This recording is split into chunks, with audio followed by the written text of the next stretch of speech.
শুভ দুপুর। আজকে আমি চলে আসলাম আমার রান্নাঘরে রান্না নিয়ে।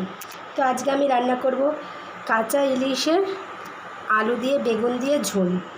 এই যে ইলিশ মাছ দেখতেই পাচ্ছ, এটা ধুয়ে নিয়েছি কেটে। আর এখানে আছে আলু, বেগুন আর কাঁচা লঙ্কা। আর এখানে আমি তেল গরম বসিয়েছি। তেল বলতে অল্প তেল দিয়েছি। এই যে এখন আমি তেলটা দিয়ে দিচ্ছি। সাদা তেলও দিলাম, এবার আমি দিচ্ছি একটু সর্ষের তেল। ইলিশ মাছে একটু সর্ষের তেলটা দিয়ে করলে পরে ভালো হয়।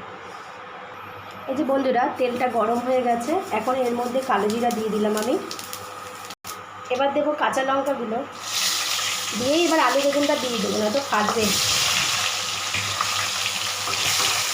দিচ্ছি লবণ পরিমাণ মতন যতটা লাগবে, এটা একটু ভাজা ভাজা করবো হালকা। দিচ্ছি হলুদ গুঁড়ি অল্প করে, দিয়ে আগে একটু ভাজা ভাজা করে নেব।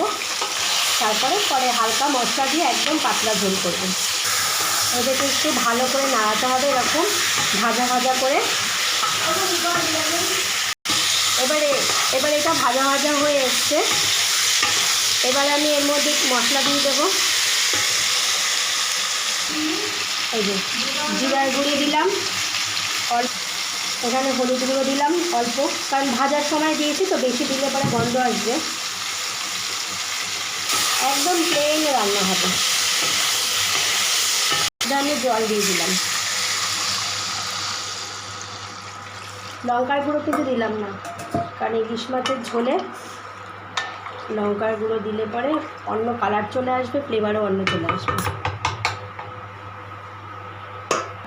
এবার মাছগুলোকে এখনই দিয়ে দেবো, কারণ এটা তো কাঁচা মাছ দেবো, তাই এখনই দিয়ে দিতে হবে। কারণ এমনি মাছ রান্না করলে পরে ভাজা মাছ আমরা কি ঝোল যখন ফোটে তখন আমরা দিই, কিন্তু এটা যেহেতু কাঁচা দেবো তাই এটা এখনই দিয়ে দিতে হবে। একটা একটা করে এরকম করে করে সব সাজিয়ে দেবো, একটু নাড়িয়ে এবার ঢাকা দিয়ে দেবো। বন্ধুরা, এখন এটা ঢাকা দিয়ে দিলাম। আর একবারে পুরো ফুটে যখন যাবে, ঝোলটা যখন পুরো ফুটে যাবে, তারপরে গিয়ে ঢাকনা খুলবো। এই যে এই ঢাকনাটা খুললাম, আমার মাছের ঝোলটা হয়ে গেছে। ও কী সুন্দর গন্ধ বেরিয়েছে, দেখো সুন্দরভাবে হয়ে গেছে। দাঁড়াও, তোমাদেরকে একটা মাছ তুলে দেখাই। ছোট ছোট মাছ তো, দেখো একটু ভেঙেও গেছে সাইড দিয়ে, দেখেছো নাড়ার জন্য সুন্দর হয়েছে। ওকে, বাই, টাটা।